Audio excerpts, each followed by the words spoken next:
ಈಗ ಅವರ ಎರಡನೇ ಅವಧಿನಲ್ಲಿ ಪೊಲೀಸ್ ಸ್ಟೇಷನ್ ಮೇಲೆ ದಾಳಿ ಮಾಡುವಂಥ ಕೆಲಸವನ್ನು ಮಾಡ್ತಿದೆ. ಅಂದರೆ ಕಾನೂನಿನ ಪಾಲನೆಯನ್ನು ಮಾಡ್ತಿರುವಂಥ, ಕಾನೂನು ಸುವ್ಯವಸ್ಥೆಯನ್ನು ರಕ್ಷಣೆ ಮಾಡ್ತಿರುವಂಥ ಪೊಲೀಸರ ಆತ್ಮಸ್ಥೈರ್ಯವನ್ನು ಕುಗ್ಗಿಸುವಂಥ ಕೆಲಸ ಇವತ್ತು ನಡೀತಾ ಇದೆ. ಇದಕ್ಕೆ ಅವಕಾಶವನ್ನು ಪೊಲೀಸ್ ಇಲಾಖೆನ ಕೊಡಬಾರ್ದು ಅಂತ ನಾವು ಕೇಳ್ಕೊಳ್ತೀವಿ.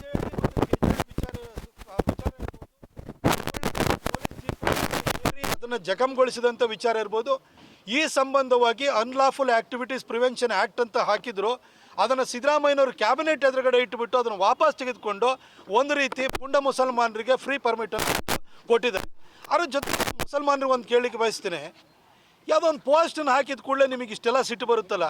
ಡೆಲ್ಲಿನಲ್ಲಿ ಅರವಿಂದ್ ಕೇಜ್ರಿವಾಲ್ ಸೋತ್ರೆ ನೀವ್ಯಾಕೆ ಶೋಕಾಚರಣೆ ಮಾಡ್ತೀವಿ? ನೀವ್ಯಾಕೆ ನೀವು ರೊಚ್ಚಿಗೆ ಹೇಳ್ತೀರಿ? ನಿಮಗೆ ನಿಮ್ಮ ಮನೆ ಯಾಕೆ ಸೂತಕದ ಮನೆ ಆಗುತ್ತೆ? ಅರವಿಂದ್ ಕೇಜ್ರಿವಾಲ್ಗೂ ನಿಮ್ಗೆ ಏನು ಸಂಬಂಧ? ಆ ಸೋಲಿಗೆ ಸಂಬಂಧಪಟ್ಟ ಹಾಗೆ ಕಾಂಗ್ರೆಸ್ ಮತ್ತು ಅಲಯನ್ಸನ್ನು ಇಟ್ಕೊಂಡು 3 Idiots ಅಂತ ಹಾಕಿ ಅದಕ್ಕೆ ನಿಮಗೆ ಯಾಕೆ ಇಷ್ಟೊಂದು ರೋಷ ಬರುತ್ತೆ ಅಂತ ಗೊತ್ತಾಗ್ತಿಲ್ವಲ್ಲ. ಈ ಜನ ಕೊಡುವಂಥ ತೀರ್ಪಿಗೆ ನಿಮ್ಮ ಹತ್ರ ಏನು ಅದಕ್ಕೆ ಮನ್ನಣೆ ಇಲ್ವೋ ನಿಮ್ಮ ಹತ್ರ? ಯಾಕಾಗಿ ನಿಮಗೆ ಅರವಿಂದ್ ಕೇಜ್ರಿವಾಲ್ ಸೋತ್ ಕೂಡಲೇ ಉದಯಗಿರಿನಲ್ಲಿರುವಂಥ ಪುಂಡ ಮುಸಲ್ಮಾನರಿಗೆ ರೋಷ ಬರುತ್ತೆ? ಇದನ್ನು ನಾಗರಿಕ ಸಮಾಜ ಮನಸ್ಥಿತಿಗಳು ದೇಶದ ಎಲ್ಲ ಮೂಲೆಗಳನ್ನು ಕೂಡ ತಲೆ ಎತ್ತುತ್ತಾ ಇದ್ದಾವೆ.